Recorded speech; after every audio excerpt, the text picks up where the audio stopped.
사람마다 소원을 가지고 살아갑니다.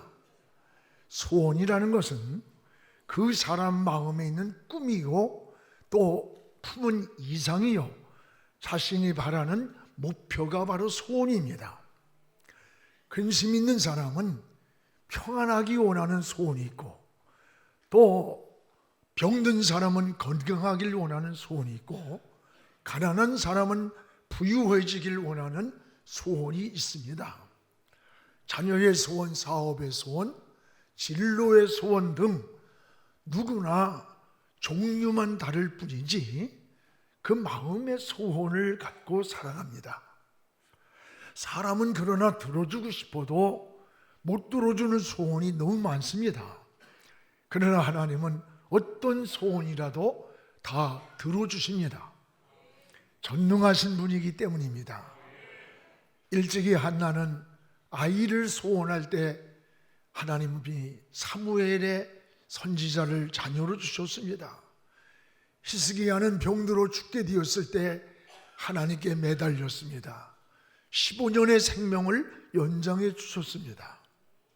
야베스는 태어나면서부터 기구한 운명으로 태어났습니다.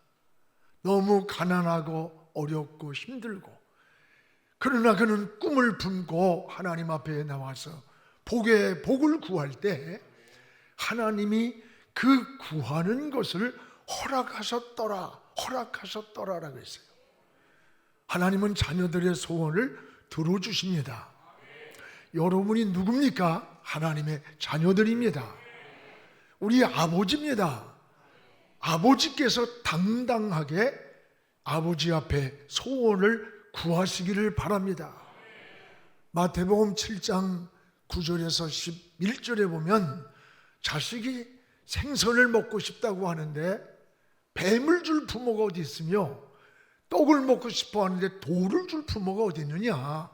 악한 자라도 자기 자녀에게만큼은 좋은 것을 주기 원하는데 하물며 저 하늘에 계신 너희 아버지께서 좋은 걸 주지 않겠느냐라고 하셨어요.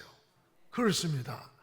여러분, 아버지에게 소원을 구하는 것은 기복신앙이 절대 아닙니다. 하나님의 자녀로서 당당하고 당연해졌습니다. 근데 여러분만 소원이 있는 게 아니라 주님도 여러분을 향한 소원이 있음을 우리에게 말씀하고 있습니다. 무엇보다 주님은 사람을 통해서 하나님의 일을 하시기 때문입니다. 여러분, 주님은 이 불이 붙었으면 내가 뭘 더 원하겠느냐 소원을 말씀하셨고, 추수할 것은 많은데 일꾼이 적다고 일꾼을 찾으면서 소원을 말씀하셨어요. 모두가 주님이 우리를 향한 소원입니다. 주님의 소원은 뭘까요?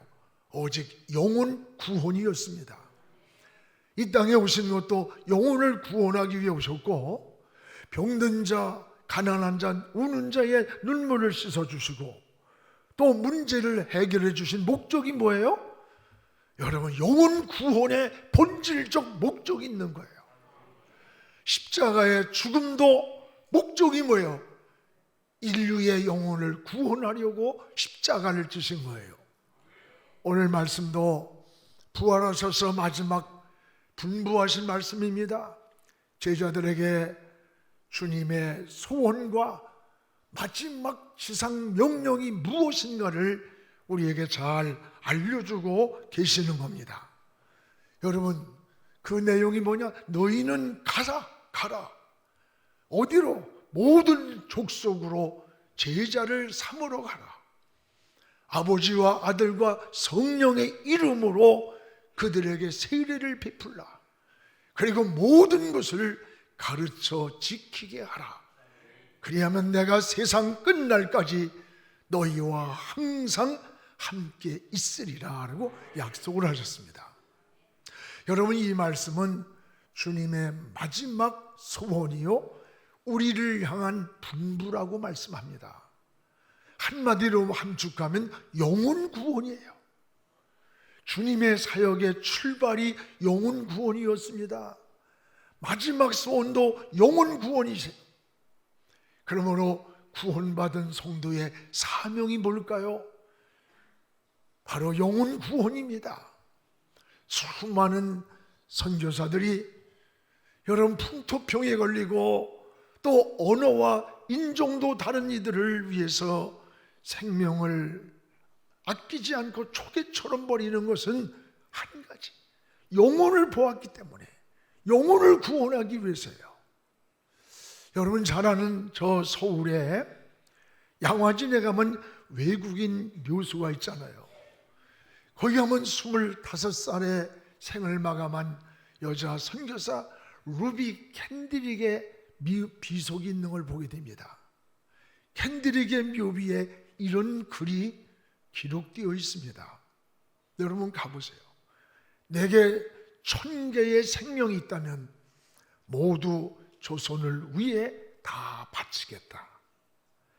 캔드릭은 1907년 조선 땅에 왔습니다. 그러나 급성맹장염으로 쓰러져서 젊은 25세 나이에 하나님의 부름을 받게 되었어요. 그는 죽어가는 순간에도 앞으로 하나님 10명, 20명, 50명씩 이 조선 선교를 위해서 젊은이들을 보내달라는 유언을 남겼습니다. 그녀의 유언은 20명의 청년들이 선교사로 헌신하고 이 조선 땅에 오게 되는 동기가 되었습니다. 다음은 그녀가 그의 부모에게 마지막으로 보낸 편지 내용 가운데 일부입니다. 아버지 어머니 보고 싶고 사랑합니다. 이곳 조선 땅은 참 아름다운 곳입니다. 모두들 하나님을 닮은 사람들 같습니다. 어쩌면 이 편지가 마지막일 수도 있습니다. 저는 이 땅에 저의 심장을 묻겠습니다. 이것은 조선에 대한 제 열정이 아니라 하나님께서 조선을 향한 열정이라는 것을 깨달았고 알게 되었습니다. 라고 하는 유언의 편지예요. 이런 유언을 남기고 25살의 젊은 나이에 조선 땅에 묻혀 있습니다. 여러분 복음이 뭐길래 이 복음을 위해서 자기의 생명까지 아낌없이 바칠 수가 있었단 말인가. 오늘날 이 땅에 천만 그리스도인이 된 것은 우연이 된 게 아닙니다. 이런 순교의 피가 우리 민족 속에서 뿌려져 있기 때문에 이 생명의 열매를 지금 맺은 거예요. 그 당시 우리 민족은 어땠어요? 전염병이 창궐했고 미개했고 말할 수 없는 가난과 이런 속에 있었던 이 땅에 복음을 전해준 거예요. 생명의 씨를 전해준 거예요. 우리도 주님의 명령을 따라 여러분 한 영혼의 구원, 한 생명의 구원을 관심을 가져야 돼요. 우리는 이제 11월, 12월을 놓고 우리가 더도 말고 한 사람씩 내 가정 안에서 아직 주님을 알지 못하는 영혼들, 내 학교에서 동료들, 직장에서 친구들, 이들에게 한 영혼에게 생명을 전하기로 했습니다. 부활의 주님의 마지막 소원이 뭐예요? 영혼 구원이에요. 부활의 주님의 마지막 소원을 바로 여러분을 통해서 이 땅에서 이루기를 원하시는 겁니다. 무엇보다 주님은 모든 사역을 제자들에게 위임을 했습니다. 직접 일하지 않고 제자들에게 위임을 했어요. 우리 16절 오늘 본문 말씀을 함께 읽겠습니다. 11 제자가 갈릴리에 가서 예수께서 지시하신 산에 이르러, 여기 보니까 11 제자가 갈릴리에 갔다. 그곳에서 부활의 주님을 만나게 됩니다. 11 제자라고 했습니다. 12 제자를 뽑았는데 왜 11 제자일까? 그 한 제자, 빠진 한 제자는 누굽니까? 바로 가룟 유다였습니다. 사도행전 1장 17절에서 18절에 보면 유다는 제자로서 있어야 할 자리에 없었습니다. 쓰임받을 자리에 없었습니다. 제자로서 받을 축복과 영광의 자리를 빼앗겼습니다. 왜 유다가 이 자리에 없었을까? 마가복음 14장 1절에 11절에 보면 돈을 받고 예수님을 팔아먹었어요. 돈에 눈이 어두웠어요. 유다는 결국 마귀에게 속았습니다. 여러분, 독 중에 가장 무서운 독이 살무사보다 더 무서운 게 돈독이래요. 돈독이 흐르면 배는 게 없는 거예요. 전에 여러분 잘 아는 기사가 있었어요. 어머니와 형을 죽인 그 범인을 잡고 보니까 바로 작은 아들이었습니다. 어머니가 가지고 있는 유산을 자기가 다 가로채려고 형을 죽이고 어머니를 죽였어요. 결국 한 푼도 재산을 가지지 못하고 국고로 환수되었고, 남은 것은 존속 살해범으로 지금도 교도소에서 세월을 보내고 있는 사람이 있어요. 지금 여러분, 무서운 범죄 중에 가족 안에서 일어나는 존속 살해 범죄가 57.4%라고 그래요. 부모가 재산을 많이 가지고 있는 것도 굉장히 위험한 시대가 됐습니다. 여러분, 자녀들에게도 많은 유산을 물려주는 것 중요해요. 그러나 녹슬지 않고 시들지 않는 믿음을 물려주기를 자꾸 기도해 줘야 돼요. 자녀가 어려우면 돈이 필요하다고 말하지 않고 오히려 나 위해 기도해 주세요. 내가 이런 일을 하는데 어려움을 만났어요. 이런 일을 시작하는데 그 기도를 해줄 수 있는 이런 믿음의 유산을 뿌리에 내려줘야 되는 거예요. 이게 지혜요 믿음입니다. 여러분, 부모들 일찍 재산 물려주지 마세요. 여러분, 물려주고 나서 나중에 바닥났을 때 노년애가 병들고 어려우면요 다 가지고 가고 병원비 안 내려고 다 가지고 갔는데도 알아서 해줄 것 같지만 자 요양원에 마치 시체 버린 곳 같은 데다가 가서 처박아 놓고 죽을 시간 기다려요. 이게 현실이에요, 현실. 정신들 똑바로 차려요. 정신들 왜 줘? 새끼들한테. 지 새끼들은 지들이 알아서 하는 거지. 나는 지금도요 우리 애들한테 용돈을 받아요. 용돈. 뭐 어렵든 말든 시작하자마자 결혼하는 날부터 용돈 얼마 할래? 시작할래? 100불씩 받아. 100불씩 하나 철저하게 받아요. 내가 필요해서 더 줄지라도 부모를 섬기는 마음이 필요한 거예요. 저도 실천합니다. 전 개척할 때부터 지금까지 40몇 년 동안을 우리 어머니가 돌아가시기 전까지 드렸어요. 우리 집만 드리면 집사람이 가만히 있겠어. 처갓집에도 똑같이 드렸어. 돌아가실 때까지. 여러분, 독 중에 가장 무서운 독이 돈독이라는 거 맞아요. 장례식 같은 걸 저는 목사가 되다 보니까 많이 봐요. 그 부모를 놔두고 막 싸우고 있는 거야. 그 부조금 때문에 싸우고 부모가 남긴 유산 가지고 그냥 싸우고 난리가 나. 이게 현실입니다. 현실. 부모도 지혜로워야 돼. 여러분이 쓸 거 다 쓰도록 해놓고 다 공중해놓고 죽으면 뜯어봐라네. 그리고 줄 거 주면 되는 거예요. 그래요, 안 그래요? 이거요 절대 기대하지 마세요. 절대 기대하지 마세요. 뭐로 기대를 해? 여러분, 항상 기대하는데 상처를 받는 거예요. 배신감을 느끼고 그 아픔을 안는 거야.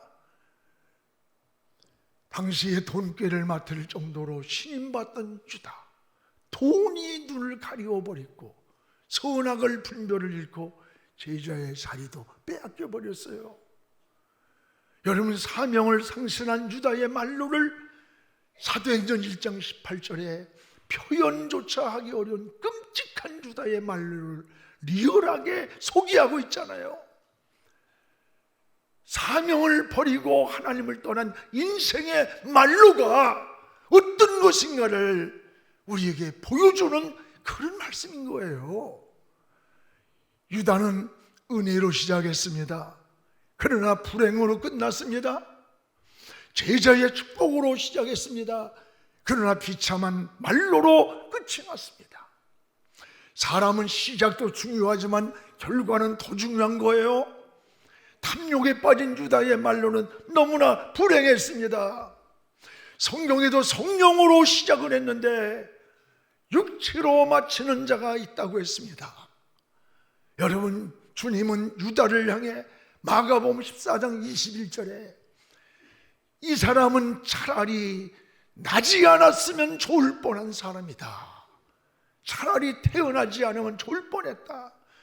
저는 이 말씀을 다시 돌이켜 나를 향해서 저 사람은 목사가 되지 않으면 좋을 뻔했다. 저 사람은 장로가 되지 않으면 좋을 뻔했다. 저 사람은 지도자가 되지 않았으면 나라라도 잘 될 것이다. 이런 게 있을 수 있는 거예요. 사람은 앞모습보다 뒷모습이 더 아름다워야 돼.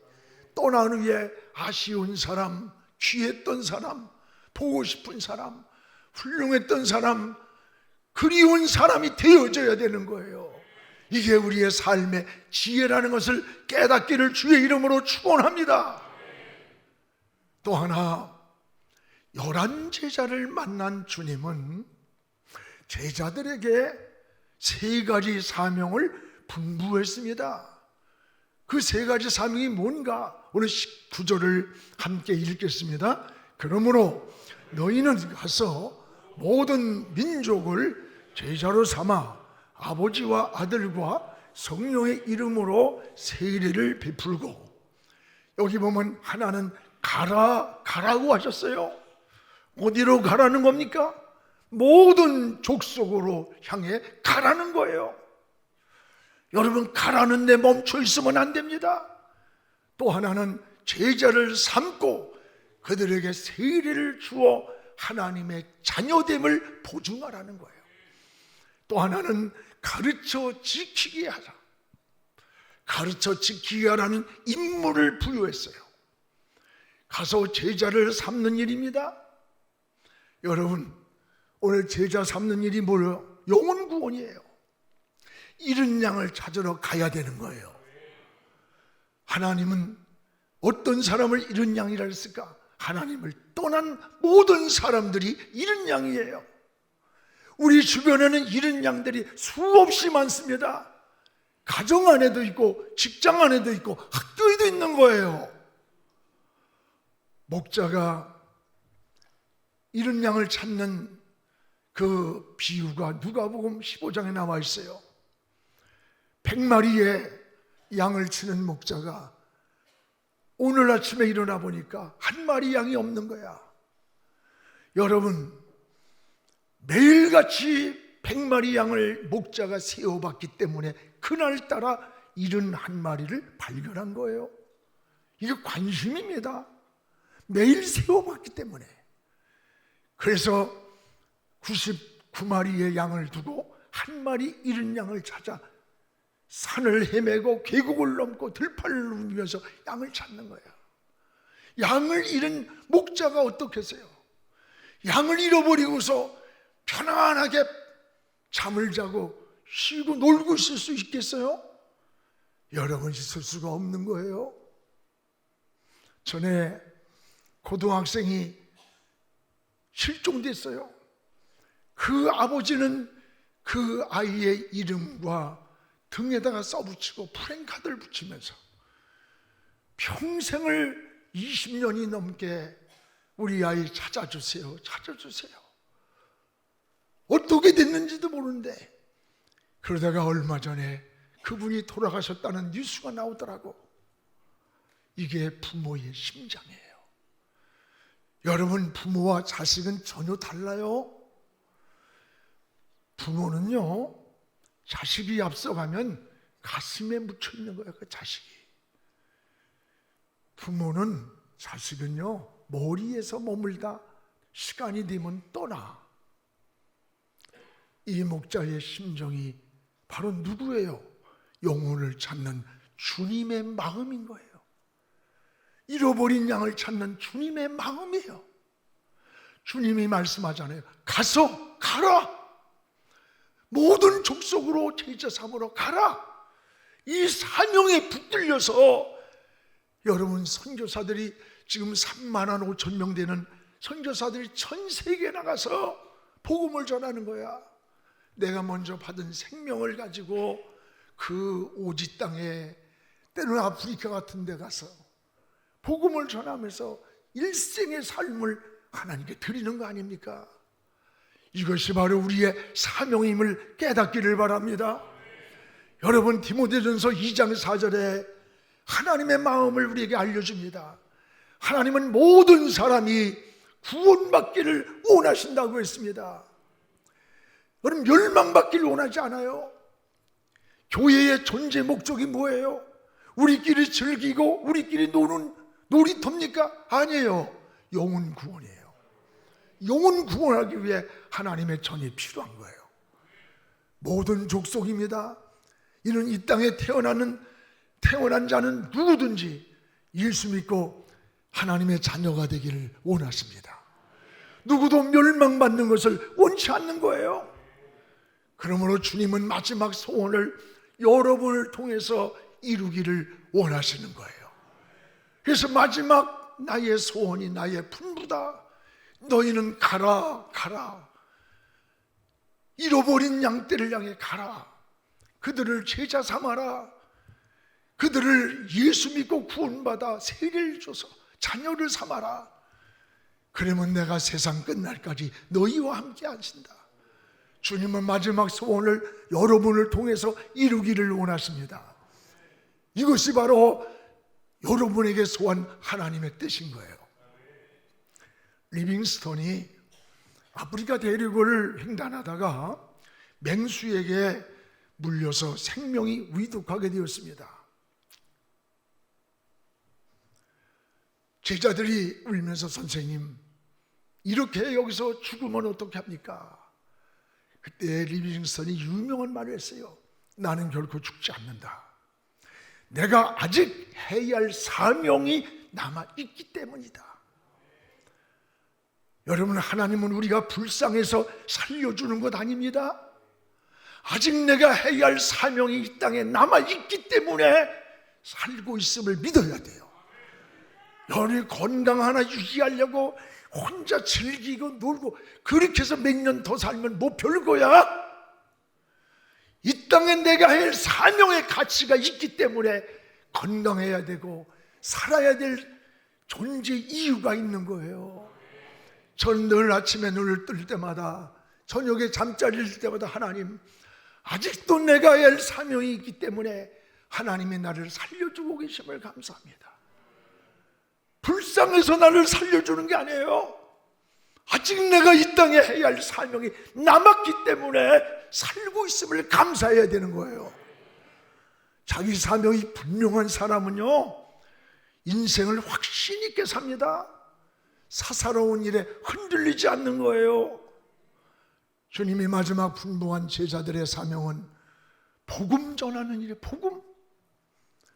예수를 믿어야 영원한 생명을 얻는다는 이 복음, 이 피 묻은 복음을 전하는 거예요.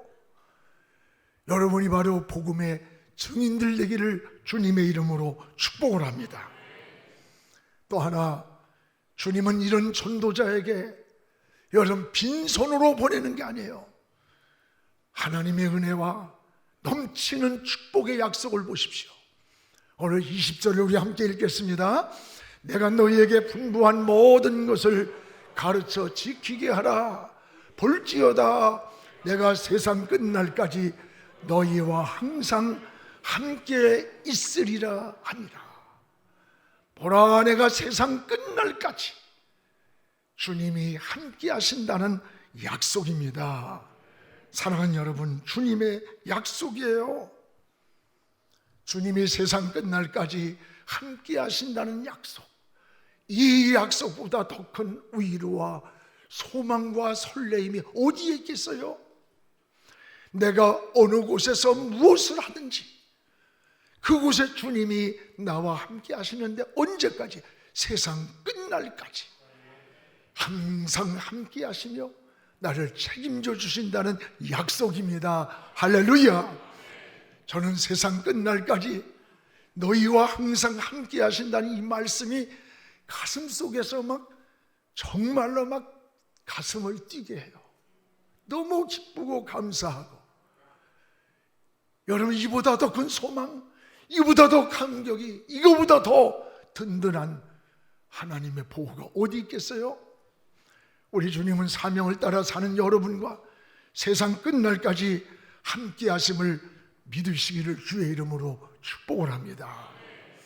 사랑하는 성도 여러분, 여러분이 잘 만나는 사람들에게 담대하게 예수는 희망이고 예수는 생명이야, 예수 믿어야 돼, 담대하게 복음을 전하시기 바랍니다.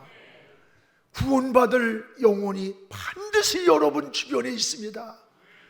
하나님은 그 영혼을 만나게 여러분에게 붙여주시는 거예요. 성령이 빌립을 공수해서 에디오피아 내시를 만나게 한 사건이 나와요. 여러분, 루디아의 마음을 주께서 열어서, 주님이 열어서 빌립보 교회를 세우게 하셨어요. 고넬료에게 베드로를 만나도록 환상 가운데 성령이 인도해 줬어요. 누가 인도했어요? 성령이. 이런 사건의 만남이 우연입니까? 아니에요. 성령이 인도하는 길이고 주님이 인도하는 길이었어요. 주님의 마지막 소원이 영혼 구원이에요. 생명을 살리는 일이기 때문입니다. 여러분이 전해준 한마디가 구원선이 될 수가 있는 거예요.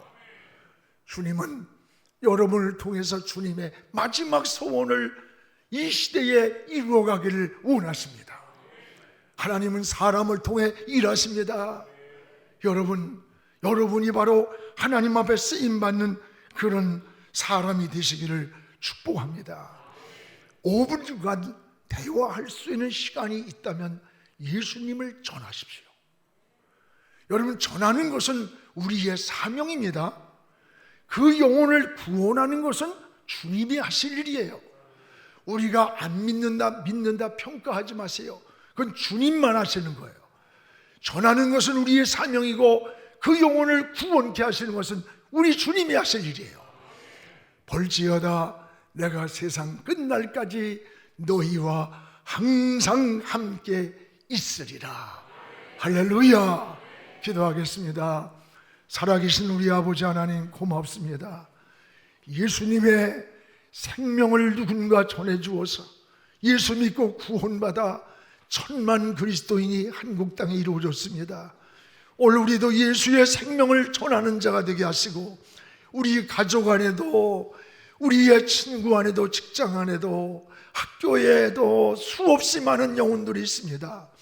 그들에게 예수의 생명을 전하게 하옵소서. 그리스도의 생명에 피 묻은 복음을 증거하게 하소서.